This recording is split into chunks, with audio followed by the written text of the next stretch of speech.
Assalamu alaikum. बच्चों आज पढ़ना ूरमिंदन बचन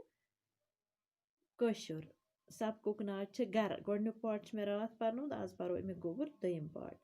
बस अत मम्मी तो डैडी जानस सत रोजान अत किचन तो देवान खान पर्न खतर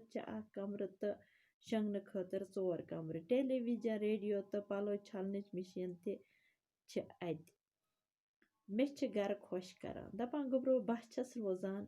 बसा छुस रोजान पन्नस गरस मज पन्नस मालिस तो माज सत मेनिस गरस मज छु किचन अख देवान खान अख पर्न खतर अख कमर तो शंगन खतर 4 कमर टीवी ति रेडियो ति तो पलो छलन मशीन मे पनुन गर खुश करान गोबरो प्रथ कह पनुन गर खुश करान जानवर रातस आलन मज रोजान यमय ऐल इहिंद गर तिम थदन कुलन पेठ ऐल बनावान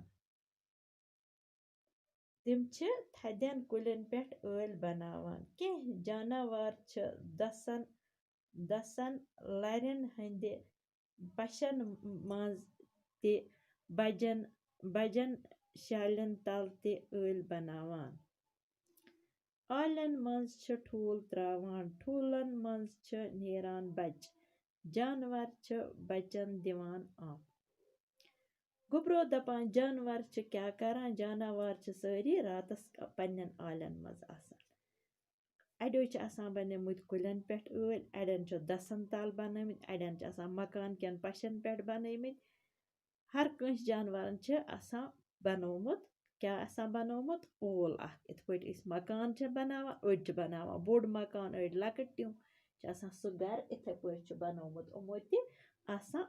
पशन पे कुलन पे दसन तल बनोमुत आसान यमो ऐल यमने आलन मज रोजान इहिंद गर कम यमै गई इहिंद गर गोबरो दपान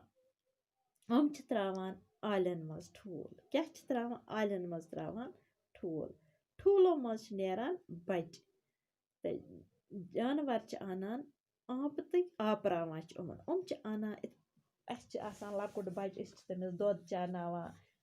मेव खनावान यूता लकुट तमे हिसाब कर जानवर क्या करान आनान पन्नस ٲسس मज चोंच मज आनान चपित आप तो त्रावान बचन ٲسس मज बन कन यह शक्ल हयत लकुट बच ऐलस मज बोड़ जानवर अमिस आनान आप अच्छा बचो बिहु खुदायस हवाल।